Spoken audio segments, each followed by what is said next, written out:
ሰላም ውድ የቻናሌ ቤተሰቦች እንዴት ናችሁ? ዛሬም በሌላ ቪዲዮ መጥቻለሁ። ዛሬ የምናየው ስለ ፊውል ስቴሽን ወይንም የነዳጅ ማደያን ግንባታ በተመለከተ ይሆናል። ወደ ቪዲዮ ከመሄዳችን በፊት ግን ሰብስክራይብ ያላደረጋችሁ በቅድሚያ ሰብስክራይብ እንድታደርጉ፣ እንደዚሁም የደወል ምልክት በመጫን ቤተሰብ ይሁኑ። አሁን ወደ ቪዲዮ።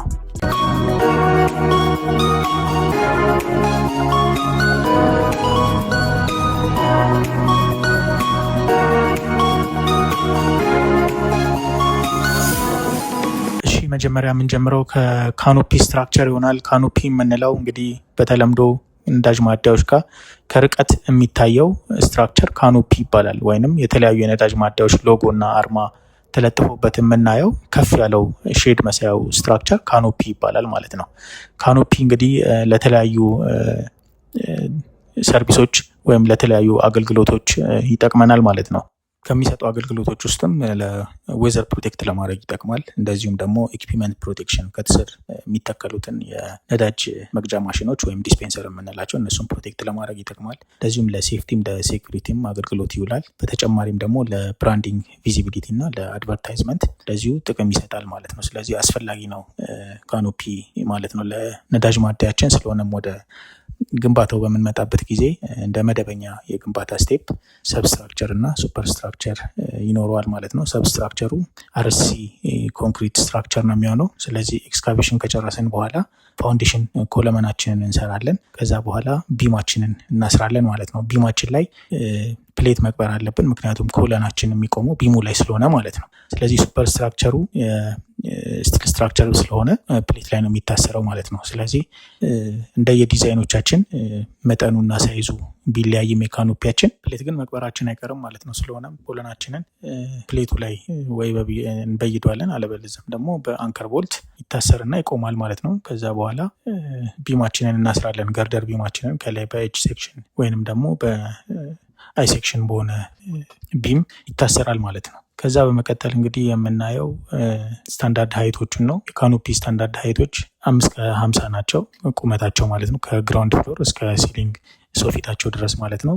ከዛ ፋሻ 1 ከ50 ይኖራቸዋል። ስለዚህ ኖሚናል ሀይታቸው 7 ሜትር አካባቢ ይሆናል ማለት ነው። ስለዚህ ካኖፒ ስትራክቸራችንን በዚህ መልኩ እንሰራለን ማለት ነው። ከዚሁ ጋር ሳንረሳው ደግሞ ፓምፕ አይላንድ ኮንስትራክሽን ነው። ፓምፕ አይላንድ ማለት ዲስፔንሰሩ ማስቀመጫ ወይም መትከያ የሚሆን የስትራክቸር አይነት ነው። ስለዚህ ስቴፕድ የሆነ በ30 ሳንቲም ቲክነስ ኮንክሪት ካስት የሚደረግ አንድ ስትራክቸር ታይፕ ነው ማለት ነው። በእያንዳንዱ ዲስፔንሰሩ በሚቆምበት ቦታ ላይ እሱን ካስት እናደርጋለን ማለት ነው። ስለሆነም የካኖፒ ስትራክቸራችንን በዚሁ እንጨርስና ወደሚቀጥለው እና ወደ ዋናው ስቴፕ ስንሄድ ፊውል ስቶሬጅ ታንክ ነው የምናገኘው። ፊውል ስቶሬጅ ታንክ ማለት እንግዲህ ለማደያችን ዋናውና መሰረታዊ የሆነው የኮንስትራክሽን አንዱ ፓርት ነው ማለት ነው። እሱም ደግሞ እንግዲህ የሚያገለግልበት ዋናው ምክንያት ወይም የሚሰጠው አገልግሎት ነዳጅ ትራንስፖርት ተደርጎ በቦቴ መጥቶ የሚገለበጥበት ቦታ ነው። ከዛ በኋላ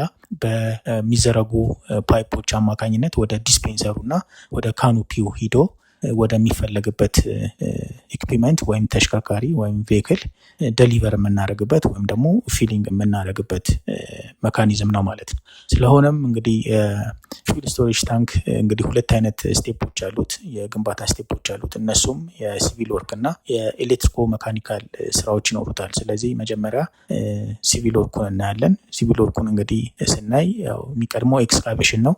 ኤክስካቬሽኑ እንግዲህ እንደየሳይዙ እና እንደየመጠኑ ነው የሚሆነው፣ ምክንያቱም ሊለያይ ይችላል። ነገር ግን መሰረታዊ የሆነው ከ3 በታች ሪኮመንድ አይደረግም።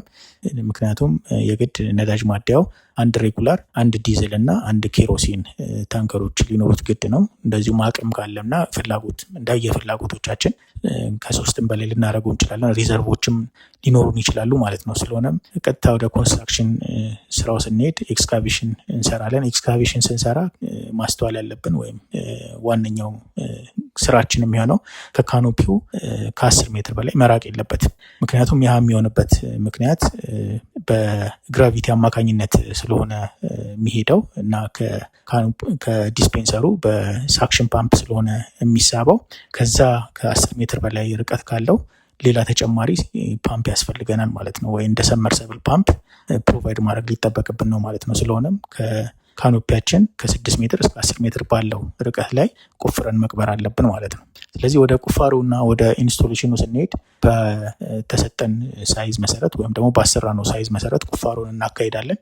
ቁፋሮውን ካካሄድን በኋላ የምንፈልግበት ዴፕዝ ላይ ወይም ሬዲዩሲንግ ሌቭል ላይ ስንደርስ ከዛ በኋላ ቢም ፕሮቫይድ ማድረግ አለብን ወይም መስራት አለብን። ምክንያቱም አንከር ለማድረግ ይጠቅመናል ማለት ነው። ምክንያቱም አንከር ካልተደረገ በኋላ የአካባቢው ዋተር ቴብሉ ከፍ በሚልበት ጊዜ በተለይ በሰመር አካባቢ በክረምት ወቅት የዋተር ቴብሉ ከፍ ስለሚችል እና ከፍተኛ የሆነ አፕሊፍት ፕሬዠር ሊፈጥር ይችላል። ስለዚህ አፕሊፍት ፕሬዠር በሚፈጠርበት ጊዜ ደግሞ ታንከራችንን ከጉድጓዱ አውጥቶ ወደ ግራውንድ ላይ ወይም ወደ ውጭ አውጥቶ ሊጥለው ይችላል ማለት ነው። ስለዚህ ከፍተኛ የሆነ ፕሬዠር ነው የሚኖረው።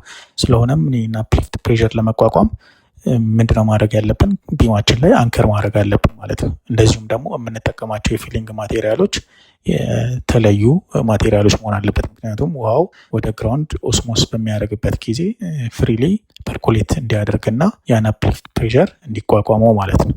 በተጨማሪም ደግሞ ማኑዋል ስራዎች ይኖሩብናል። እነዚህ ማኑዋል ስራዎቻችን እንግዲህ መኪናው ወይም ደግሞ የቬክሉ ነዳጅ ይዞ የሚመጣው ተሽከርካሪ ዲስቻርጅ የሚያደርግባቸው ማኑዋሎች ያስፈልጋሉ። እንደዚሁም ደግሞ ፓይፕ ላይኖቹ ወደ ዲስፔንሰር ሲሄዱ ዲስፔንሰሩ አካባቢ የሚኖር ማኑዋሎች አሉ። ስለዚህ የማኑዋል ኮንስትራክሽኖችም ያስፈልጉናል ማለት ነው። በተጨማሪ ወደ ኤሌክትሪኮ መካኒካል ስራዎቻችን ስንመጣ ደግሞ ያው የመጀመሪያ ኤሌክትሪኮ መካኒካል ስራችን የምንጀምረው ያው ፓይፕ መዘርጋት ነው የሚሆነው ማለት ነው። ስለዚህ ፓይፓችንን ስንዘረጋ ከታንከሩ ወደ ዲስፔንሰራችን ነው የምንሰረጋው ማለት ነው። ስለዚህ የጂአይኤስ ፓይፕ ዝርጋታ ነው የሚኖረው። እንግዲህ ጂአይኤስ ፓይፓችንን ከዘረጋም በኋላ የፕሬዠር ቴስት መጀመሪያ ቼክ ማድረግ አለብን። ሊኬጆች እንዳይኖሩ ዩኒዮኖች ላይ ኮኔክሽኖች ላይ ሊኬጅ እንዳይኖር በፕሬዠር ቴስት ቼክ ይደረጋል ማለት ነው። ስለዚህ ያን ላይን ከዘረጋን በኋላ የሚሆነው እንግዲህ የዲስፔንሰር ኢንስቶሌሽን ነው ማለት። ዲስፔንሰር ማለት የነዳጅ መቅጃ ማሽኑ ማለት ነው፣ ወይም ደግሞ ኦፕሬት የሚያደርግበት የነዳጅ መቅጃ ማሽኖች ናቸው። እንግዲህ የነዳጅ መቅጃ ማሽኖች እንደየ ካፓሲቲያቸው ሊለያዩ ይችላሉ። ከ65 ሊትር ፐር ሚኒት እስከ 100 ሊትር ፐር ሚኒት ድረስ ካፓሲቲ ያላቸው ዲስፔንሰሮች ይኖራሉ። ስለዚህ አንድ ዲስፔንሰር ሄቪ ዲዩቲ ዲስፔንሰሮች ናቸው። እንደዚሁም ደግሞ ባለ 2 ኖዝል እና ባለ ሲንግል ኖዝል የሚባሉ ወይም ደብል ኖዝል እና ሲንግል ኖዝል የሚባሉ ዲስፔንሰሮች አሉ። እንደዚሁም ደግሞ ውስጣቸውን ስናይ ኤሌክትሪካል ሞተሮች አላቸው። እንደዚሁም ሳክሽን ፓምፕ አለው። ምክንያቱም ከነዳጅ ታንከሩ ወይም ደግሞ ከፊውል ስቶሬጅ ታንከሩ ሳክ አድርጎ ነው ደሊቨር የሚያደርገው ማለት ነው። ስለዚህ የኤሌክትሪኮ መካኒካል ስራችንን እንግዲህ ፊውል ስቶሬጅ ታንኩንና ዲስፔንሰሩን በተገቢ ሁኔታ አገናኝተንና ኦፕሬት አድርገን ወይም እንዲያደርጉ ኮሚሽን አድርገን እንጨርሳለን ማለት ነው። ስለሆነም የነዳጅ ማደያችን ዋነኛውና ትልቁ ስራ የሚሆነው የዲስፔንሰር ተከላና የፊውል ስቶሬጅ ታንክ ቀበራዎች ይሆናሉ ማለት ነው። ስለዚህ ነዳጅ ማደያችንን በከፊል ጨርሰናል ማለት ነው።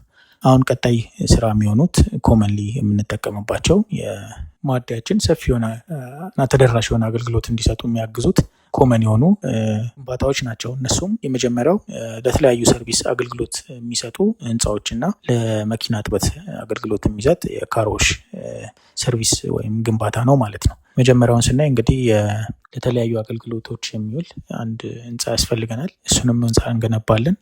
አገልግሎቶችም የሚሰጠው ጥቅም ወይም ደግሞ የሚሰጠን አገልግሎት እንግዲህ ለካፍቴሪያ መጠቀም እንችላለን። እንደዚሁም ደግሞ ለኦይል እና ለሊብሪካንት ሾፖች መጠቀም እንችላለን። እንደዚሁም ደግሞ ለስቶር እና ለኦፊስ መጠቀም እንችላለን ማለት ነው። እንደዚሁም በተጨማሪ ሚኒ ማርኬትም ማድረግ ይቻላል ማለት ነው። ስለዚህ ለማደያችን አስፈላጊና ወሳኝ የሆነ የግንባታ አንዱ ስራ ነው ማለት ነው የቢልዲንጉ ስራ። ስለዚህ ቢልዲንጉን እንዴት ነው የምንገነባው? ያው በተለመደው የኮንስትራክሽን ስቴፕ መሰረት ኤክስካቬሽናችን እንሰራለን። ባይ ዘ ዌይ ኤክስካቬሽን ስንሰራ ሁሉንም ቅድም ከዚህ በፊት የሚያየናቸውን የኮንስትራክሽን ስራዎችን ኤክስካቬሽናቸውን አንድ ላይ መስራት እንችላለን። እኛ ለአረዳድ እንዲመች ነው ለየብቻ አድርጌ የነገርኳቸው እንጂ ኤክስካቬሽን ስራዎችንም ሌሎች ሲቪል ስራዎችንም አንድ ላይ በተጓዳኝ መስራት ይቻላል አቴታይም ማለት ነው። ነገር ግን እኛ ለማስረዳት እንዲመች በሚል ነው ለየብቻ እያደረግን የምንገልጻቸው ማለት ነው። ስለዚህ ወደ ቢልዲንጋችን ስንመጣ ሰብስትራክቸር እና ሱፐርስትራክቸር ስራዎች ይኖሯቸዋል። ስለዚህ የተለመደውን የኮንስትራክሽን ስቴፖች በመጠቀም እነሱን እንገነባለን ማለት ነው። ስለዚህ ገንብተን ለአገልግሎት እናውላለን ማለት ነው። ሌላውና አንደኛው ስራ ደግሞ የሚሆነው የመኪና እጥበት አገልግሎት የምንሰጥበት ግንባታ ነው ማለት ነው። የካርቦች ወይም የመኪና እጥበት ግንባታ በምናይበት ጊዜ እንደዚሁ የእሱም የሰብስትራክቸር እና የሱፐርስትራክቸር ስራዎች ይኖሩታል። ምክንያቱም ግንባታው ከታች ስለሆነ የሚወጣ ማለት ነው። ስለዚህ ኤክስካቬሽን ስራችንን ከሰራን በኋላ የግንባታ ስራችንን እንገነባለን። በድንጋይ ግንብ ነው የምናወጣው።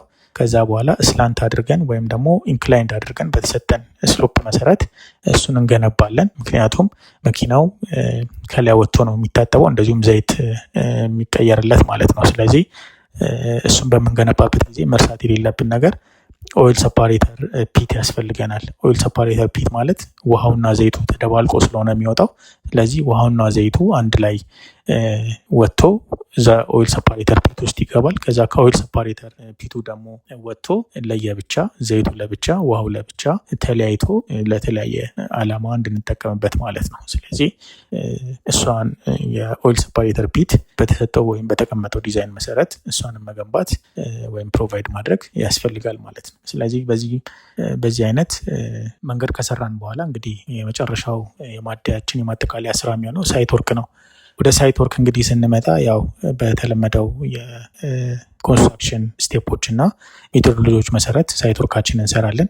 ያው የመጀመሪያ የሚሆነው ከቴንድ ፊል ይኖረናል። ከዛ በኋላ ፊል በምንሰራበት ጊዜ ያው ለሌቭል አጀስትመንት እና ለስሎፕ ትሪሚንግ የሚሆን ሌቭል አጀስትመንት በደንብ አድርገን እንሰራለን። ስሎፕ ትሪሚንጋችንንም በደንብ አድርገን ስሎፓችንን ጠብቀን እንሰራለን ማለት ነው። ስለዚህ ወደ ሳይት ወርክ ስራ ላይ በምናይበት ጊዜ ሳይት ወርክ ስራ እንግዲህ ብዙ ጊዜ የምንጠቀመው ወይም ደግሞ ፕሮቫይድ የምናደርገው የአርሲሲ ኮንክሪት ስላብ ነው ማለት ነው። ምክንያቱም አርሲሲ ኮንክሪት ስላብ ሪኮመንድ የሚደረግበት ዋነኛው ምክንያት ሪጅድ ፔቭመንት ስለሆነ ነው። ምክንያቱም እዛ አካባቢ የሚኖር የተሽከርካሪ ምልልስና የሚኖር ሎድ ቢያንስ ስትሪንግዝ ስላለው ይቋቋሟል ማለት ነው። ካለበለዚያ ግን በፍሌክሲብል ፔቭመንት ወይም ደግሞ በአስፋልት ያንን ሳይት ወርክ የምንሰራው ከሆነ አንደኛ ከጊዜ ብዛት ዊር ያደርጋል፣ ይሸረሸራል፣ ይበላል። ሁለተኛ ደግሞ ነዳጅ በሚፈስበትና የነዳጅ ስላጁ ወይም ደግሞ እንትኑ እዛ በሚፈስበት ጊዜ ሊበላውና ሊሸረሽር ይችላል። ስለዚህ እድሜም ላይኖረው ይችላል። ስለሆነም በአስፋልት ወይም ደግሞ በፍሌክሲብል ፔቭመንት እንዲሰራ ሪኮመንድ አይደረግም ማለት ነው። ስለዚህ ሪኮመንድ የሚደረገው በአርሲሲ ኮንክሪት ስላብ እንዲሰራ ነው ማለት ነው ሪኮመንድ የሚደረገው። ስለሆነም ኦል ኮምፓውንዳችንን ዙሪያውን እንግዲህ የማደያችንን ዘሆል ኤሪያ በአርሲሲ ኮንክሪት ስላብ ከቨር እናደርጋለን ወይም እንሰራለን ማለት ነው። ስለሆነም እንግዲህ የመጨረሻ ስራችንን አድርገን እንጨርሳለን ማለት ነው። በዚህ መልኩ እንግዲህ የነዳጅ ማደያ ግንባታችንን እናጠናቃለን ማለት ነው። እንግዲህ በደንብ የተብራራ እና እንደዚሁም ገለጻ የምትፈልጉ ከሆነ እና ማሰራትም የምትፈልጉ ከሆነ ወይም ደግሞ ሱፐርቫይዝ እንድናደርግላችሁ የምትፈልጉ ከሆነ ከታች ባለው ስልክ ኮንታክት ልታደርጉን ትችላላችሁ። ስለዚህ ለዛሬ ይዤላችሁ የመጣሁት ቪዲዮ ይህን ይመስላል። በሚቀጥለው ደግሞ የነዳጅ ዲፖ እንዴት እንደሚገነባ ወይም ደግሞ ግንባታው ምን እንደሚመስል ስቴፕ ባይ ስቴፕ ደግሞ አሳያችኋለሁ ወይም ቪዲዮ ይዤላችሁ እመጣለሁ። የዛሬ ቪዲዮን በዚህ ጨርሻለሁ። ሰብስክራይብ ያላደረጋችሁ ቻናሌን ሰብስክራይብ አድርጉ። እንደዚሁም ደግሞ ጥያቄ ካላችሁ ወይም ደግሞ አስተያየት ካላችሁ በኮሜንት ጻፉልኝ። አመሰግናለሁ።